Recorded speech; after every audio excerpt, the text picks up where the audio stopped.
hvorfor er det godt at cykle, eller hvorfor er det ikke godt at cykle.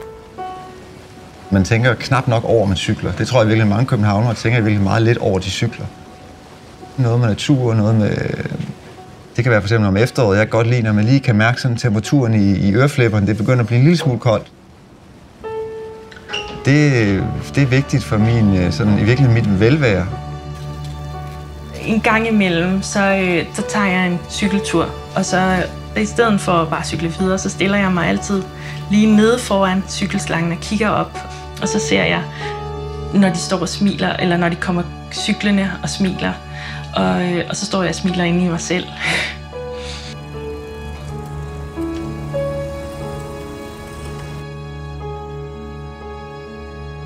For mig er det vigtigt at introducere de bløde former i en byrum. Hvis du bare cykler lige ud af en vej, så får du ikke det behov dækket til at opleve. Og cykelslangen inviterer netop til, at du ser en masse. Det gør, at vi kender vores omgivelser. Det gør, at vi føler os trygge. Og det er vigtigt.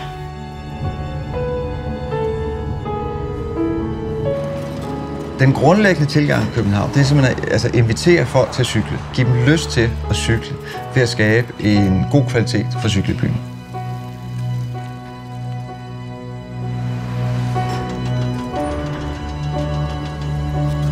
Du ved sådan set, at der er mulighed for at cykle alle de steder, du gerne vil.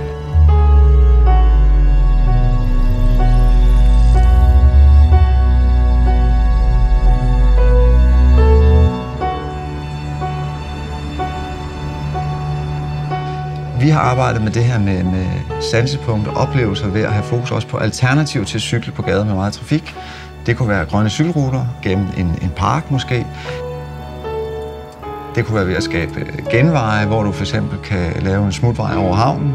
Så prøv at tænke det ind i netværket, i ruterne i byen også. Cykelinfrastruktur er billigt sammenlignet med andre typer infrastruktur. Og så har det alle mulige andre gode effekter også. Man kan næsten blive helt træt af at ramse dem alle sammen op. Så er sådan en lang række positive effekter ved at få mange til at cykle. Det, der jo i virkeligheden er det største problem for mange ældre mennesker i dag, det er, at de får ikke brugt deres sanser. Det er jo i virkeligheden alle sanserne, men der er også de sociale stimuli, som man bliver udsat for, når man er ude at cykle. Altså, det er et transportmiddel, hvor vi kommer sammen. Det griber på tværs af alle mulige sociale skel. Så blander vi jo generationerne.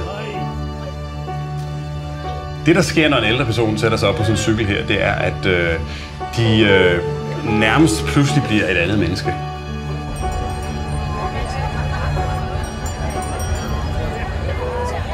Altså, man kan ikke skabe en god cykelby uden at tage nogle, svære politiske valg.